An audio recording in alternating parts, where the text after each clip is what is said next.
Kuwait کی وزارت خارجہ نے ایک بیان میں کہا کہ ان حملوں کا سلسلہ ایک انتہائی خطرناک عمل ہے جس سے خطے میں بے امنی پھیلے گی اور کویت عالمی قوانین کے تحت اپنی حفاظت اور خود مختاری کے لیے ہر ضروری قدم اٹھانے کا پورا حق رکھتا ہے۔ دوسری طرف متحدہ عرب امارات کی وزارت دفاع نے بتایا کہ ان کے حفاظتی نظام 24 گھنٹے پوری طرح الرٹ ہیں اور آج صبح جو میزائل دیکھے گئے وہ ان کے ملک کی سرحدوں سے باہر تھے۔ سعودی عرب نے بھی اس صورتحال پر گہری تشویش کا اظہار کیا اور ایران کے اس رویے کی مذمت کی اور کہا کہ تجارتی جہازوں پر بار بار حملے کرنا عالمی قوانین اور اچھے پڑوسیوں کے اصولوں کی خلاف ورزی ہے۔ اس بار سعودی عرب کو نشانہ نہیں بنایا گیا، لیکن پچھلے ہفتے ان کا ایک تیل کا جہاز آبِ ہرمز میں متاثر ہوا تھا۔ اب حالات اتنے غیر یقینی ہو چکے ہیں کہ کوئی نہیں جانتا کہ اونٹ کس کروٹ بیٹھے گا، کیونکہ ایک طرف ایران بدلے کے لیے تیار ہے تو دوسری طرف سفارتی بات چیت کا راستہ بھی کھلا رکھنے کی باتیں کی جا رہی ہیں۔ ناظرین، امریکہ اور ایران کی بڑھتی کشیدگی پر اسرائیل کس طرح جلتی پر تیل کا کام کر رہا ہے، یہ بھی آپ کو بتاتے ہیں۔ اسرائیلی سیکیورٹی اداروں کا اندازہ ہے کہ امریکہ اور ایران کے درمیان جاری سفارتی کوششوں کے نتیجے میں حتمی معاہدے تک پہنچنے کے امکانات انتہائی کم رہ گئے ہیں۔ اسرائیلی میڈیا کے مطابق اسی خدشے کے پیش نظر اسرائیلی فوج نے اپنی عسکری تیاریوں میں اضافہ کرتے ہوئے ایران کے خلاف ممکنہ کارروائی کے منصوبوں کو مزید وسعت دی ہے۔ اسرائیلی میڈیا نے سیکیورٹی حکام کے حوالے سے رپورٹ کیا ہے کہ حالیہ فوجی کشیدگی اور دونوں ممالک کے درمیان حملوں کے تبادلے کے بعد واشنگٹن اور تہران کے درمیان مذاکرات کی کامیابی کے امکانات نہ ہونے کے برابر رہ گئے۔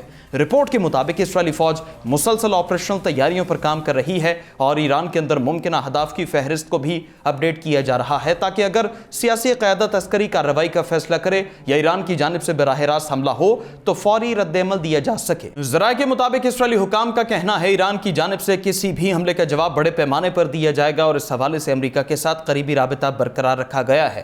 اسرائیلی اخبار معارف نے اپنی رپورٹ میں دعویٰ کیا کہ فوج نے ایران کے بنیادی ڈھانچے پر وسیع حملوں کا منصوبہ تیار کیا۔ ان منصوبوں میں تیل و گیس کی تنصیبات، بجلی گھر، صنعتی مراکز اور نقل و حمل کے اہم نیٹ ورک ممکنہ اہداف میں شامل ہیں جنہیں گزشتہ کارروائیوں کے دوران نشانہ بنایا گیا تھا۔ اسرائیلی فوج تمام ضروری تیاریاں مکمل کر چکی ہے اور سیاسی منظوری ملنے پر پہلے سے زیادہ وسیع اور مؤثر کارروائی کی صلاحیت رکھتی ہے۔ امریکی اور اسرائیلی حکام کے مطابق خطے میں کسی بھی بڑی عسکری کارروائی کے دوران دونوں ممالک کے درمیان مکمل رابطہ برقرار رکھا جائے گا، خصوصاً ایسے وقت میں جب مشرق وسطیٰ میں امریکی فوج کی بڑی تعداد موجود ہے اور آبِ ہرمز میں کشیدگی بھی برقرار ہے۔ دوسری جانب واشنگٹن اور تہران کے درمیان سفارتی رابطے بھی بدستور غیر یقینی صورتحال سے دوچار ہیں۔ رپورٹ کے مطابق امریکی صدر ڈونلڈ ٹرمپ کی جانب سے گزشتہ جون میں ایران کے ساتھ طے پانے والی مفاہمتی یادداشت کے خاتمے کے اعلان کے بعد دونوں ممالک کے درمیان مذاکرات کی بحالی کے امکانات مزید کمزور ہو گئے۔ ادھر ایران کا موقف ہے کہ وہ فوجی دباؤ کے سامنے نہیں جھکے گا اور جب تک امریکی اور اسرائیلی کارروائیاں جاری رہیں گی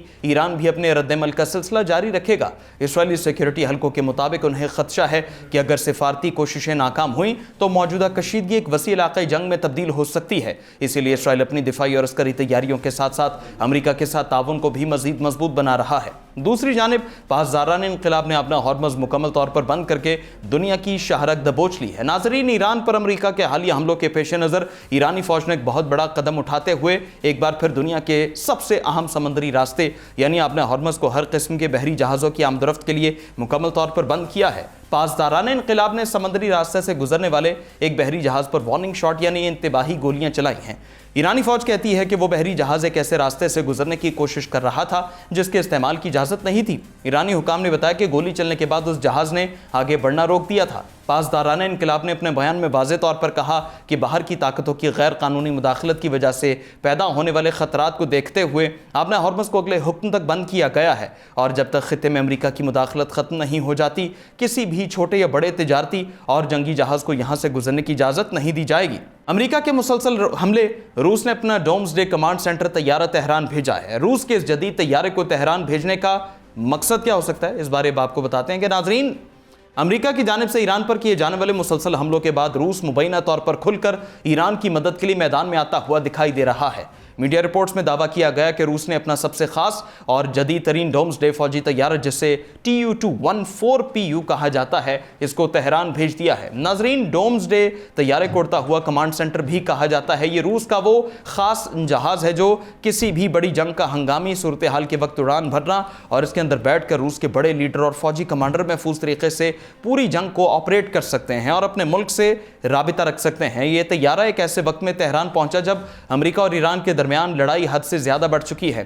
روس کے اس اقدام سے یہ صاف ظاہر ہوتا ہے کہ روس اور تہران کے تعلقات کتنے گہرے ہیں اور روس اس مشکل کی گھڑی میں بھی ایران کو اکیلا نہیں چھوڑ رہا۔ اس طیارے کو تہران کی جانب بھیجنے کا مطلب یہ ہو سکتا ہے کہ روس اب ایران کے ساتھ جنگی معلومات شیئر کر رہا ہے، اسے سیاسی اور فوجی مشورے دے رہا ہے، یا پھر کسی بڑے خطرے سے نمٹنے کے لیے مل کر منصوبہ بندی کی جا رہی ہے۔ اور اس کے علاوہ اس طیارے کا ایک مقصد ایران کی اعلیٰ قیادت کو وہاں سے نکالنا بھی ہو سکتا ہے۔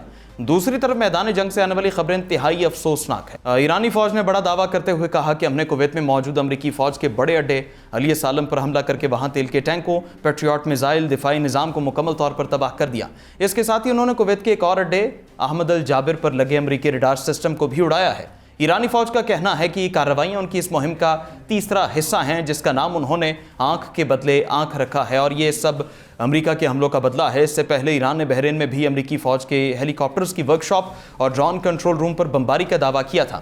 امریکہ کی طرف سے بھی ایران پر مسلسل بمباری کی جا رہی ہے۔ اب روس کے سڑتے ہوئے کمانڈ طیارے کے ایران پہنچنے کے بعد یہ جنگ ایک بہت ہی خطرناک اور بڑے عالمی بحران کی شکل اختیار کرتی جا رہی ہے۔ ناظرین، روس کے ڈومسڈے طیارے کا تہران پہنچنا، اپنا ہارمز کا بند ہونا اور اسرائیل کا ایران پر حتمی حملے کا پلان تیار کر لینا، یہ اس بات کا ثبوت ہے کہ اب مشرق وسطیٰ کی یہ چنگاری پوری دنیا کو اپنی لپیٹ میں لینے والی ہے۔ معاہدے ٹوٹ چکے ہیں، جنگ بندی کے امکانات صفر ہو چکے ہیں، اور فیصلہ صرف اور صرف بارود کرے گا۔ کیا امریکہ ایران کو جھکانے میں کامیاب ہوگا، یا روس کی انٹری سپر پاور امریکہ کے غرور کو خاک میں ملا دے گی؟ اونٹ کس کروٹ بیٹھے گا، اس کا فیصلہ اگلے چند گھنٹے میں ہو سکتا ہے۔ آپ کو کیا لگتا ہے، کیا روس کھل کر اس جنگ میں کود پڑے گا؟ آپ کی اس بارے رائے کیا ہے؟ کامنٹ سیکشن میں ضرور بتائیں۔ دیجیے اجازت، اللہ حافظ ناصر۔